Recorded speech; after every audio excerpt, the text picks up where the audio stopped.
掌声有请这一对，有请。男嘉宾张先生30岁，来自西安婚庆；女嘉宾陈女士28岁，来自西安婚庆。来，有请两位，有请。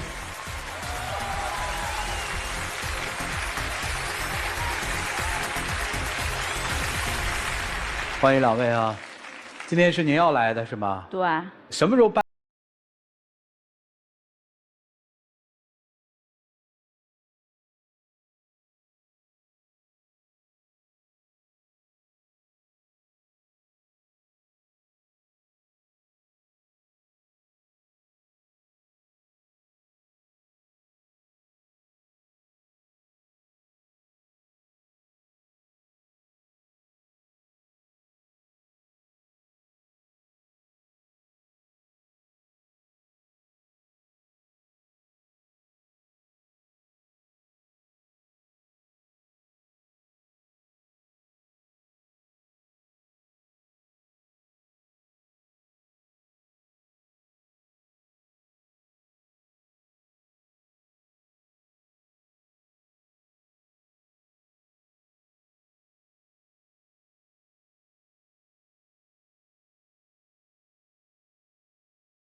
都没有，然后连合影区都没有，就是一个舞台，干巴巴的黑色舞台，然后就是这样子，什么都没有了。为什么也没什么呀？高兴就行啊，对不对？我觉得我想要一辈子就一次的东西就没有了，我就问他这些东西怎么回事，他那先结婚再说吧。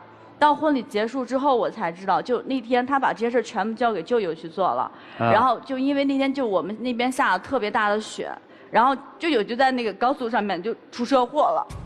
哦，然后整个车就已经变形了，我当时特别担心舅舅。等到2、3点的时候，我就过来，我说是他舅舅是吧？对，然后就家里边人就非常伤心嘛，然后我就看舅舅就整个人傻掉了。人没事吧？人没事，但他傻掉了，就跟他说话，他就不知道怎么办，就高速被吓到了，就婚庆的所有东西都没有拉过来了，就这些东西都没有了，我就觉得特别愧疚。我觉得他如果这件事儿之前全部做好了。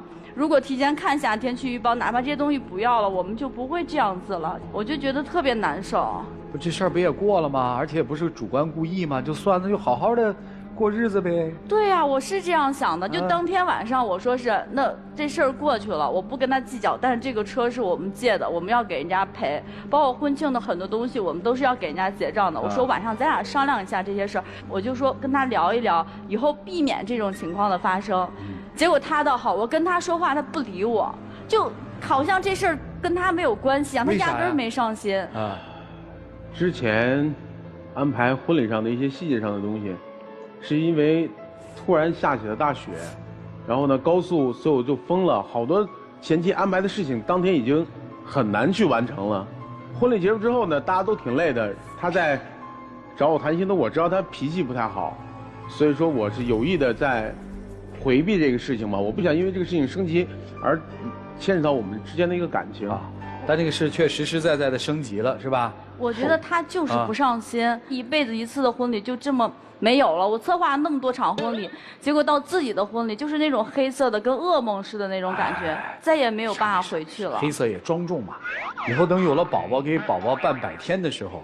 办生日的时候，你们在借机再办一场，这事儿也就过了吗？日子很重要嘛，那都是形式上的东西，对不对？而且舅舅出了车祸，人没受伤，我觉得这都是好事儿，你知道吗？对，这事儿过去了，但是我就是觉得他这个人不上心，然后我就觉得就是想起以前那些事儿，他不把我当回事儿。就以前很多事，最开始我们2个人在一起的时候，哦，你现在开始找前账了，是这意思吗？就我觉得他不上心是有原因，他一直没把我当回事儿。哦，从最开始我们2个人在一起的时候啊，然后就是他从来不给别人说他有女朋友的，就是在一起半年了吧，我说想发个朋友圈宣示一下主权呗，然后我就亲了他，我说这张照片还不错，你发个朋友圈，大家都知道呗。然后他就迫于我的强迫之下吧，他发朋友圈了。人家发了，怎么叫强迫呢？你也是。他很不情愿，结果发了之后，就底下评论一大堆，评论一堆也就罢了，就他妹妹底下说了一句话，说什么你这样子，我嫂子看见会生气的。那会儿我没有见过他妹妹，我不知道他妹妹说这个嫂子是谁。我就很诧异了。我妹说这个话，我也很诧异，我都不知道她发就是我妹妹。就当玩笑了，这事儿也没法追究了。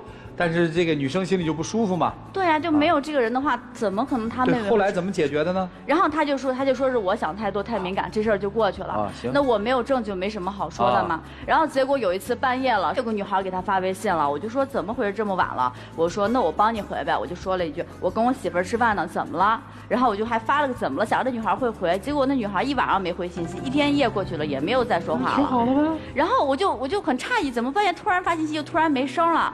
我点开她的朋友圈看，就发现那女孩居然把他拉黑了，就因为我给他回复那样一句话，女孩把他拉黑了。拉黑还不算，他其实是把那个女孩就屏蔽着，就他之前发的我们2个照片所有东西，那女孩是看不到的，等于说那女孩就不知道他有女朋友的。就是事情是这个样子的，我们俩刚认识半年的时候，有一阵我们俩闹分手了，然后中间就认识这个姑娘了。我跟她没有任何事情，我也没有给她任何承诺。就我们俩之间就说白了根本就不熟，然后我当时也在极力在挽回她嘛，后来我跟她就复合了，这姑娘我就压根就没有再联系过。事后过了好久，我也很诧异，她为什么要突然跟我联系？就是她把我拉黑这件事情，我也很诧异。那个女孩为什么会把他拉黑？就是很奇怪，然后他还不想人家看到他发的朋友圈，就是有问题。我把那个女孩屏蔽是因为咱俩那时候在闹分手，我不想让她看到我当下的状态。我承认我当时是有私心，但是我当时一定是极力在挽回你的。那你觉得你这样子留后路合适吗？哎呀，就是太敏感了。不是，姑娘，你应该在办婚礼之前你找这些事儿，你不能说婚礼办的不顺利，你倒找这事儿，你不就因为以前他说这些话，我都相信他，我觉得没什么。但是我觉得他连婚礼都不上心，就是因为不上心，我才觉得他以前这些事儿全部都是事儿了。我觉得以前没觉得啥。这个逻辑是对的，我听明白了。我一直都是这样，而且他除了这些啊，就跟别的女生说一些很过分的话，而且包括他啊。就是删除聊天记录、通话记录，所有记录就全部都删得干干净净的，就不知道他到底去哪儿了。我打电话，就是每次他会给我先打电话，打完电话之后过一会儿我再打，没有人接了。他每次回电话不是在洗手间，就是回家才给我回的，我根本不知道他到底去哪儿了。我的习惯是经常会清理一些手机的内存，我现在也经常会删这些东西的呀。他手机跟炸弹一样，我一碰他就赶紧把手机拿回去，就开始摆弄手机了。给我的时候就什么东西都没有了。而且他说这个是习惯，好，我可以理解。就作为他的女朋友，我觉得他可以就是在乎我一点嘛，对我上心一点。我就发朋友圈，他每一条都不评论、不点赞，跟没看见似的。然后我就打电话，我就说是我发了什么什么朋友圈，你看一下呗。人家说好，我知道。然后挂了电话还是没有评论，我以为这也是他的生活习惯。结果有一天我俩坐火车出去玩的时候，我就看他给一个女孩朋友圈评论，我就很诧异，他不是不爱评论吗？我就拿他手机过来看，我才发现就全部是他跟那女生的那个评论，朋友圈的互动就特别密切，人家说什么就每一条朋友圈全点赞，你知道吗？就全部点赞，而且评论的那个话真的是，女神你好美呀，你吃饭了吗？我好想你啊，这种，就是这种话我就真的特别难接受，你知道吗？我是他女朋友还是人家是他女朋友，他根本不关心我的生活状况，别人说什么他就是什么。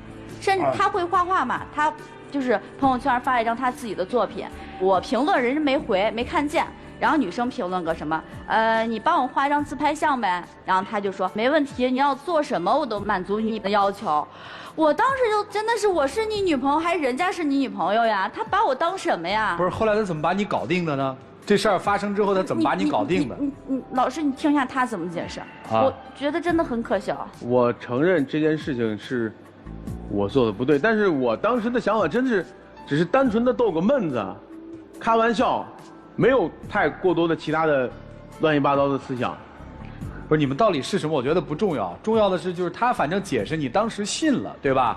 那我觉得我不信没有办法，我没有证据，就是我没有其他的证据，只是他那样说。你那个时候特别在乎吗？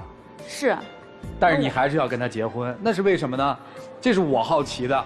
因为他脾气很好，然后再加上平常的话对我还是可以的啊，还是可以的。因为我比较知道我自己想要什么样的男生，我脾气不好，我就想要找一个脾气好的跟我在一起，然后就觉得他脾气好吧，而且每一次我就那种一点就炸，就很生气，他就是那种灭火器，就把我能哄好，然后我记性又不好，他每次哄完之后把我引到别的话题，我就把吵架这事儿我就忘了。哦，就是因为结婚的事儿，我才把这些一件一件事儿想起来，我才觉得他好像不在乎。结婚是个药引子。我觉得真的是这样。除了他跟其他的女生比你们互动的更密切，现实生活里怎么样？对，不只是这样，而且他还给人家发红包。就过年的时候给女生发红包，发红包也就算了嘛，6块8块你随便发，人家发什么521，大家都知道521是什么意思吗？他就给人家发5块2毛1，所有女生统一发一遍。他给我都没有发的那么勤，只要是女的过年就是521。我说6块8块你他不给你发是吧？他给我发的很少。我给他发红包是这样子的，他要求我每天给他发，但是我这人有点懒，我可能给他发521或者1314，我想是隔一段时间就不用发了。哦，他的意思是还坚持让我发，有一阵我确实坚持在给他发，但是呢，我给别人发这个红包绝对没有别的思想，一是习惯了，二是有一阵我觉得521这个红包特别流行。我发现过之后，我跟他说，我说你再别给人发了，别的女孩会误会的，这样不好。我说你不要发了。结果到情人节那天哦，有个女生发红包给他，发了1块2毛5，说你反着给我发过来，人家就特别听话，就给人家发了521，就给人家又发过去了，还是在情人节那天的。这就好像有骗钱的嫌疑啊！我但凡发的红包不是随随便便找人发的，一定是在工作上或者在一些社交上有一些交集的人，我还才会发的啊。他除了这些就是跟女生小打小闹互动以外，他说谎，他就是用家人做挡箭牌。就是之前他跟我说有一次他要家庭聚会，我说那你去吧。那会儿我跟他不是说特别的，就跟家人还没见面的时候，我说那你去吧，我就不方便去了。我当时就觉得有点怪吧，然后我就打电话问他，我说是那你晚上吃的是什么呀？他说吃烤肉，我就寻摸着我说你带奶奶吃路边摊的烤肉，这不合适吧？我就觉得这事儿有蹊跷，我说那你发一个视频过来我看一下。人家发了一视频，一桌子人在吃饭，没有奶奶，没有妹妹，没有他所谓那些人。我就问他，我说奶奶妹妹人呢？他说他们吃完走了。我说那怎么这一家人没有一个我认识的？他说什么？他说我们家人你还都能认识齐了。然后我就觉得这事儿很怪吧。等他回来，我就问他，我说是那你到底去哪儿了？人家还特别生气，说什么你不相信我了？你不信你给我妹打电话，我就是跟他们去吃饭了，还怪罪我。然后我当时就问他，我说你们在哪儿吃的饭？他说在西郊。我说好，我当时留了个心眼，我给妹妹打电话，我说是，哎妹妹，你是不是跟你哥吃饭去？他说对呀，我跟我哥去吃饭了。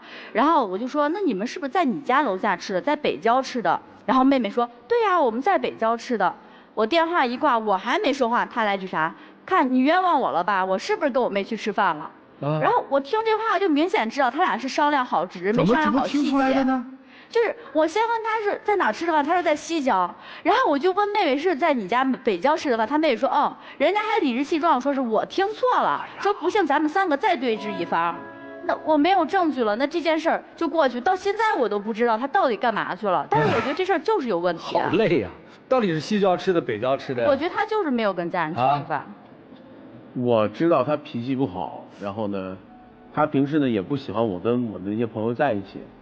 因为我们在不认识他之前已经习惯这种生活了吧，每次玩到后半夜，他呢就觉得跟这帮人在一起不合适，然后我出去呢也没敢跟他说，想着留点自己的小空间嘛。这件事是我的不对，我承认，但是我绝对没有说是恶意吧。我不相信啊。没别的了哈。不，还是拿家人做挡箭牌，还是这种事情，还是在说谎。有一次我们晚上玩到9点钟，他把我送回家之后，他也回家了，他就跟我说我累了，我要睡了。我说他平常11、12点睡，怎么9点跟我说他要睡觉了？我说是不是生病了？我打电话说关心一下他。打第1电话没人接，我说是不是睡了？然后打第2电话他给我挂了，打第3个电话直接就关机。我说这怎么回事？不会出事了吧？我就赶紧打车去他们家去看看到底怎么回事。去了他们家，这倒好没人，敲了半天门没人。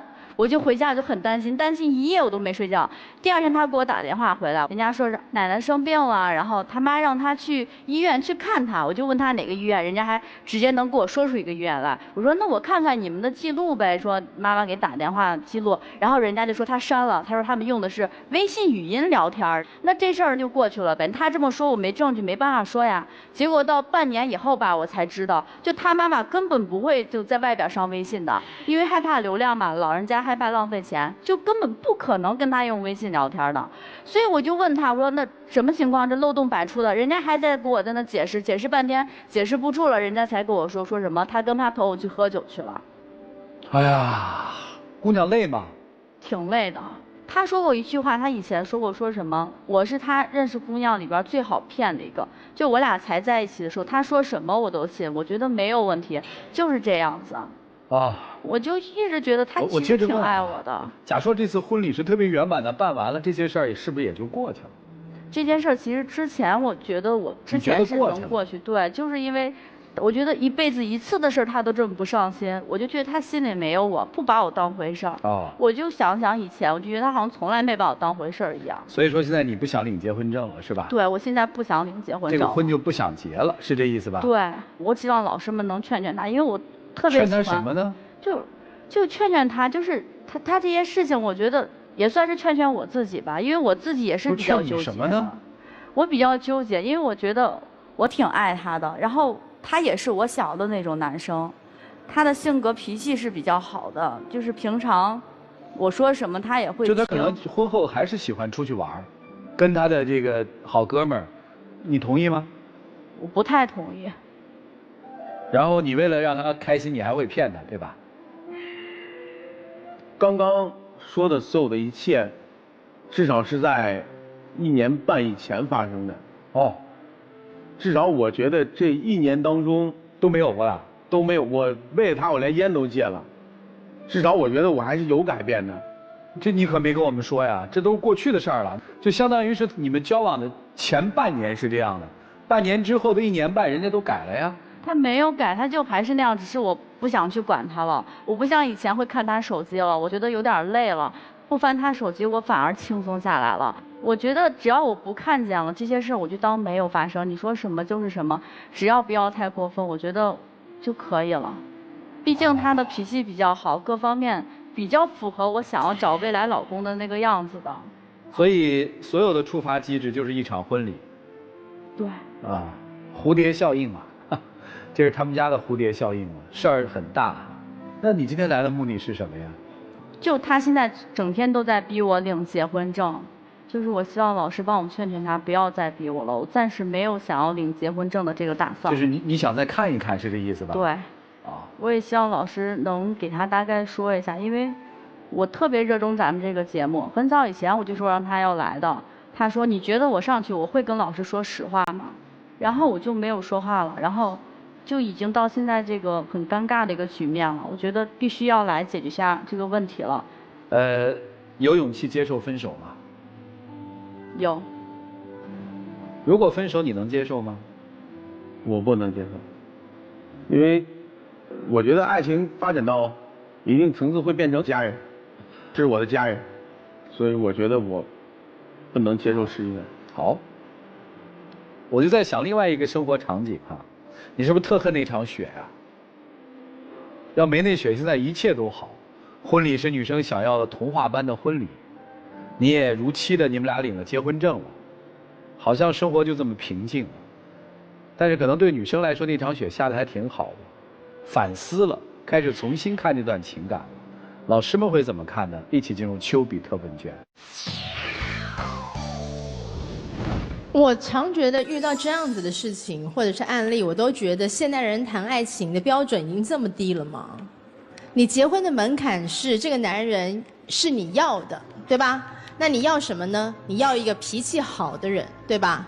你知道，光是咱中国的13亿到14亿人，我们分一半好了，一半男一半女，好吧？那男人里面我们再剖一半，一半脾气好，一半脾气不好，起码有3亿多人是脾气好，你要不要都嫁呀？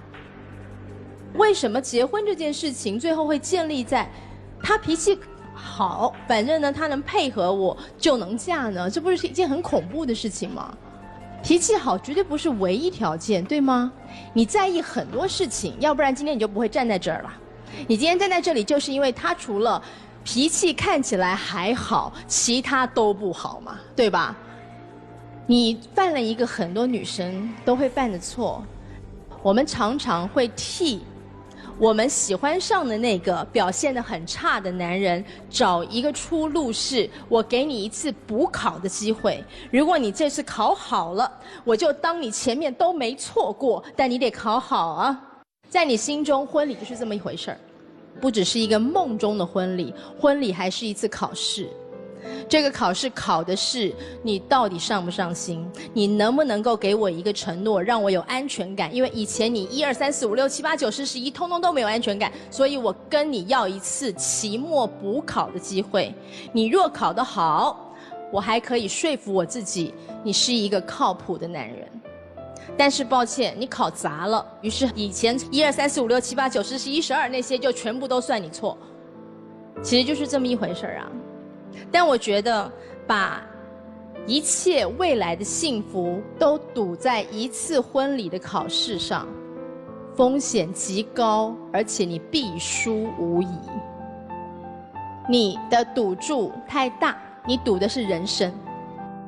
如果你真的觉得他常常都在说谎，时时不负责任，各种不上心，那么嫁给这样的一个人，只是因为他脾气好，何必呢？至于这位大哥，你到底为什么要结这个婚呢？我也不太明白。你知道吗？你刚刚说，因为交往这么久了，我觉得他已经是我的家人了。你是不是觉得这样讲很温暖？我听起来觉得好刺耳啊。家人在你今天呈现出来的状况里面代表什么？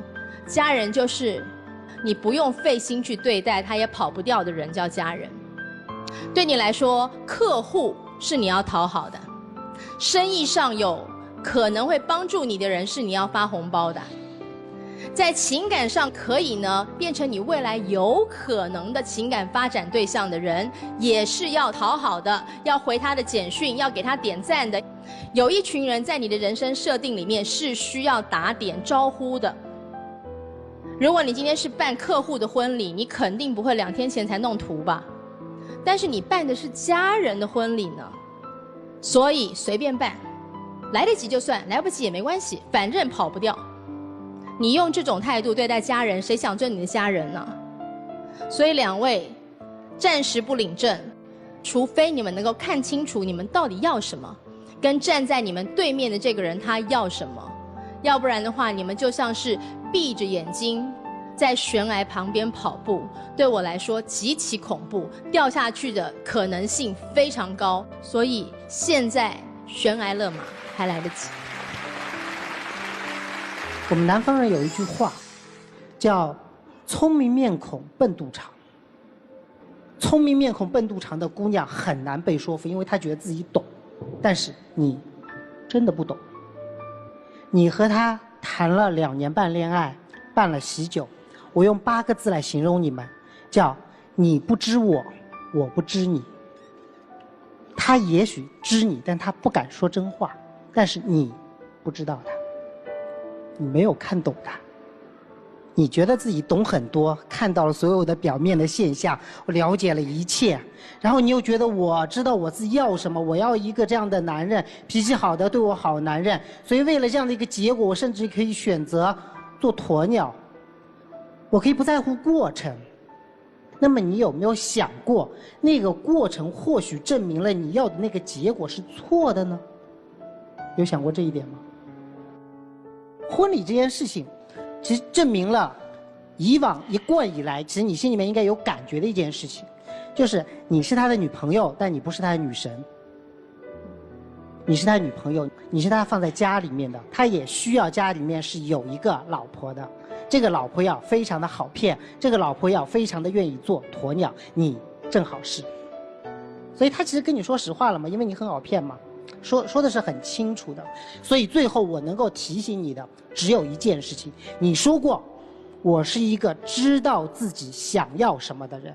好，重新审视一下自己，你是不是真的知道自己想要什么？你想要的那个结果是不是对面这个男人可以给你的？这个男人曾经在过程里面表现出来的所有，会不会证明你对他下的那个判断是错误的？就想这一件事情就够了。在转门里面，你仔仔细细去想这件事情，不要去想我们已经结婚了，不要去想这2年半，不要去想过会儿60秒他会对你说的任何一句话，只想这个事情是不是我想错了。谢谢大家。我其实今天看见女生的时候，我对她印象非常好，因为在整个的表述过程当中，讲到婚礼的那一段，她只是气愤，但是提到舅舅受伤的时候，她声音有一点哽咽，她很心疼她的家人，然后包括说那个车我们撞坏了。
所谓。人生的堕落就来自于无所谓，而人生的希望就在于有所谓。他太无所谓了，你注意到吗？他说跟你暂时分手的那段时间，跟另外一个女生在一起，他意识到自己说错了一句话，他说我又没有给他承诺，我跟他没什么，所以他会认为什么呢？只要没走到最后，那就无所谓。发红包无所谓，跟你结婚也无所谓。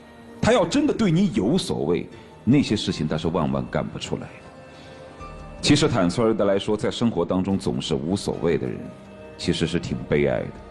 因为你对于某一件事情，你总是达不到一种认真的状态和投入，你说你的人生有什么意义呢？都是无所谓的。最开始你是有所谓的，后来你也麻木了，你也被他带得无所谓了。一开始是说我要他的忠诚，后来说忠诚无所谓，他脾气好就够了。后来脾气好，可能有的时候也会不耐烦，无所谓，懂得回家就好。最后家都不回没关系，晚上12点钟打个电话，知道家在哪个方向就好。有多少女人就是这样一步步自甘堕落下去？我对于你的一句话我记忆犹新，没证据。什么是证据？证据在心里。你这句话的意思就是我假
起进入真情60秒。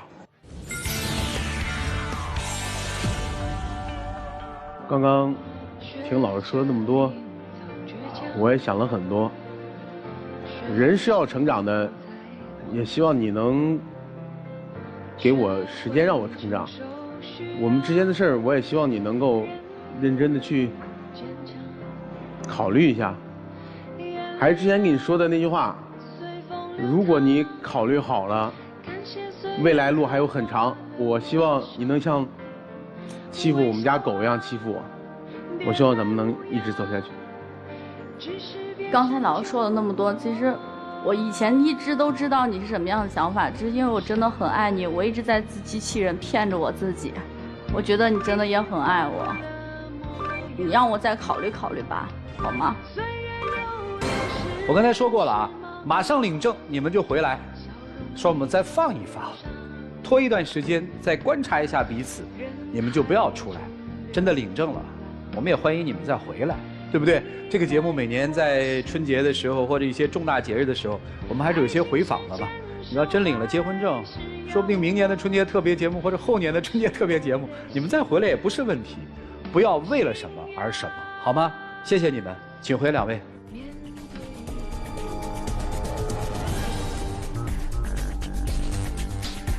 来，请关门。看这对朋友他们自己的选择，请开门。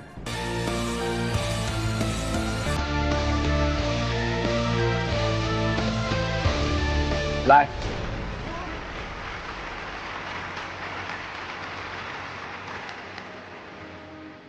这个态度表明的是暂时不领证嘛，所以还有机会，用心好不好？